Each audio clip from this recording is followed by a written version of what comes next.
Hi everyone, it's Darlene. Welcome back for another card video. Today I've got this really cute, fun, summery card. I'm using this ice cream cone from the Altenew Way Too Sweet set and some Peerless watercolors. I'm going to start with a piece of Neenah Solar White cardstock, and I'm going to pull this curve from my Avery Custom Panels die set.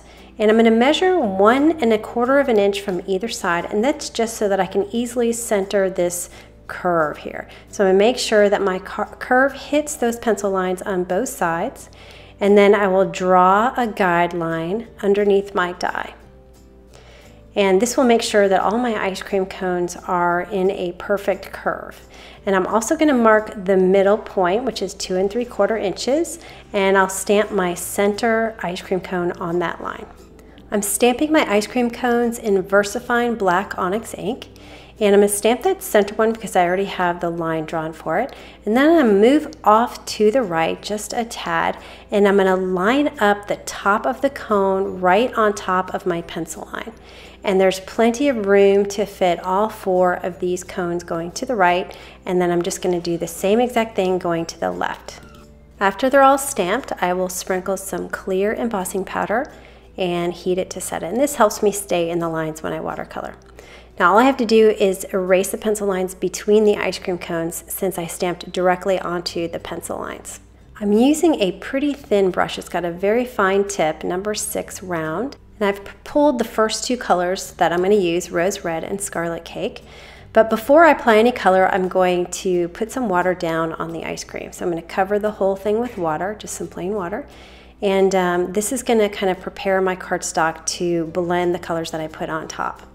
So then I'll grab my Rose Red. I'm just picking up a little bit of it, and this fine tip really helps to just lay down a tiny little bit of color at a time. So I'm just going to tap some Rose Red in there on the left hand side and stop once I hit about halfway.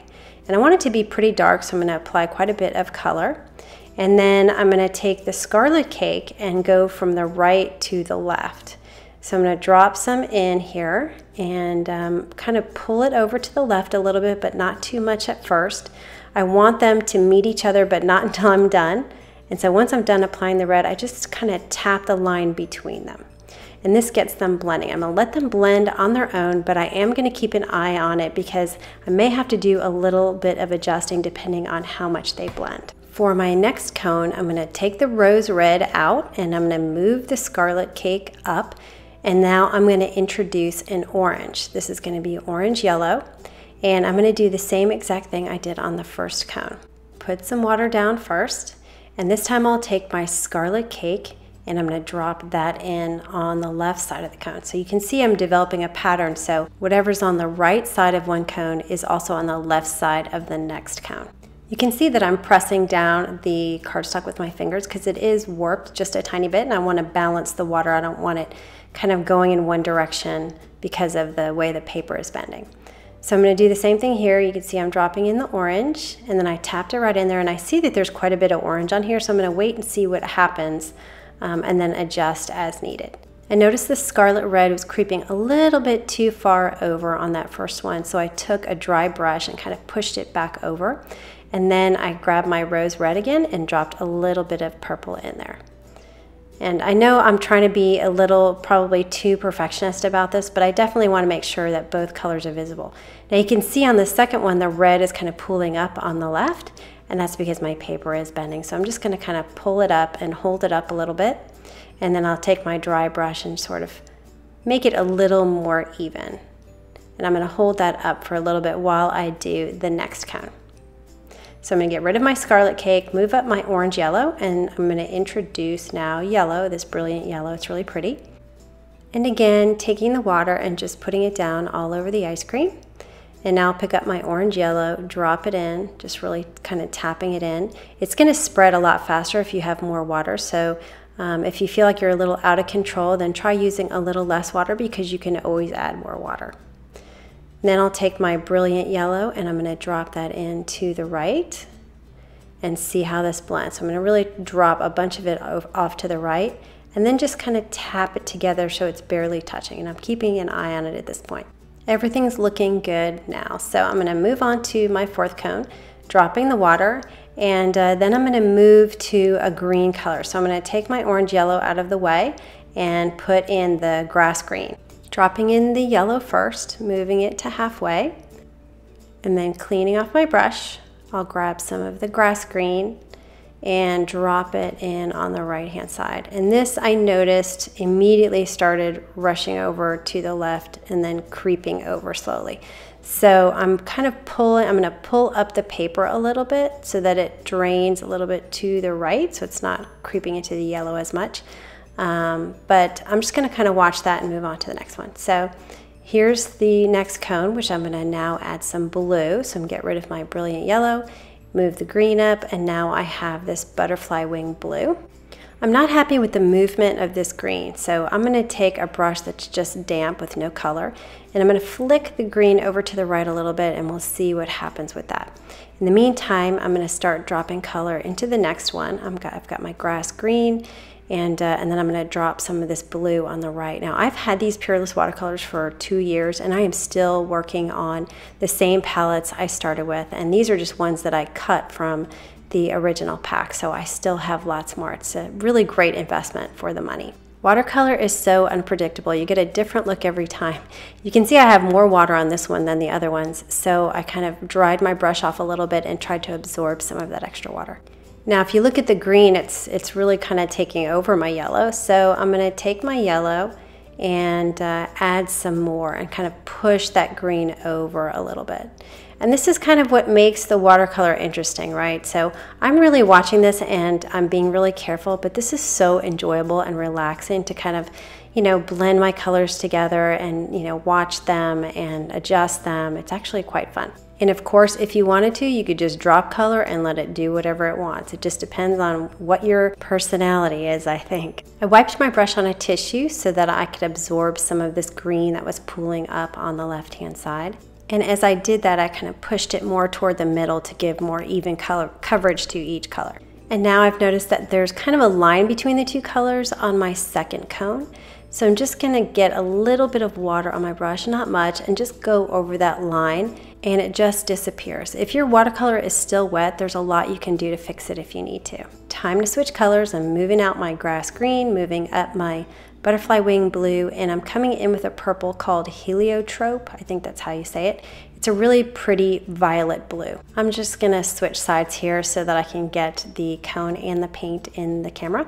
So again, putting the water down, and I'm gonna drop my butterfly wing blue on the left-hand side. And these two colors, this is probably my favorite cone. I love these two colors together. And then I'll take my Heliotrope. I'm rinsing my brush actually in water first. And I noticed I actually took some of the water off it so that I wouldn't get too much water, because again, I find it's easier to work with watercolors when you have less water. You can always add more water to get them to blend more, but if you're having trouble with one color taking over, then try using less water. All right, so I just added a little more water now, and then decided I needed a little more blue, so I'm gonna get some blue and drop it in right there in that leftover white area, and just tap the two colors together until I feel like they're pretty well blended. Lastly, I'm going to take the Heliotrope, and that's going to be the left side, and I'm going back to the rose red, which is the color I started with on that first cone. So dropping water, then dropping my purple on the left again, and the rose red on the right. For this one, I kind of paused and left a white line in the middle, and cleaned off my brush a little bit because these colors are so vibrant, and went in with a little bit of water only, and kind of tapped that line in between and tried to blend them a little bit easier. They're both pretty vibrant colors, so I didn't want it to be too overpowering. And then I kind of went back and forth with the different colors on this one, so I'm just going to fast forward. I kind of moved it around a little bit until I got it to where I liked it. And in this process, I drew outside the lines right here, but that's really easy to fix. I have a wet brush with lots of water, and I just apply the plain water to that, and then just dab it with a clean tissue, and the color comes right up. All right, I'm gonna leave it here and let these ice creams dry. I'm gonna do a pretty quick job on these cones. Similar, I'm gonna drop the water first, and then I'm gonna take some warm sepia and cover the whole thing with that. And then I'm going to take the sepia brown, which is just a darker brown, I'm just going to drop it in the left side of these cones. You can see I dropped a little too much on the second one, so I'm just going to take a drier-ish brush and just kind of soak it up. And so I'm just going to add a little bit more to this left one. So I'm not spending too much time, and I'm going to do all the cones the exact same way. I'm going to line my sentiment up right underneath the cones. This sentiment comes with the set, and I'm going to ink it up with some VersaFine black onyx ink and stamp it down there. And then I'm going to trim this out so that it's 3 3/4 inches high. So I took a little bit off the top and a little bit off the bottom. I'm going to take some of this Little Bee washi tape. It's rainbow washi tape. And I'm going to pull out a strip to go on the top and the bottom. And I'm actually going to eyeball this. So I'm going to put it, I can kind of see through it. So I'm going to put it down about 1/4 inch. I know this is really strange for me not to measure and put a guideline and all that stuff, but it actually worked out pretty well, surprisingly enough. So once I get both of my pieces of tape on there, I'm going to cut them across, and then I'm going to cut a little diagonal from the corner inward. And then these pieces will fold over without anything kind of overlapping. So it kind of looks like a present when I get these folded over. And then I'm going to take this panel and put some ATG tape runner on the back and center it on a piece of Neenah Solar White cardstock folded in half. It's just a standard A2 size. I'm going to finish these ice cream cones out with some glossy accents. So I'm kind of going for the popsicle over vanilla ice cream look. So I'm going to add this glossy accent to all of the scoops of ice cream all the way across. So here they are, all finished. It just looks really, really cool, and I love the cheery colors. I think it's one of my favorite cards in the last few months, aside from the panda card, of course.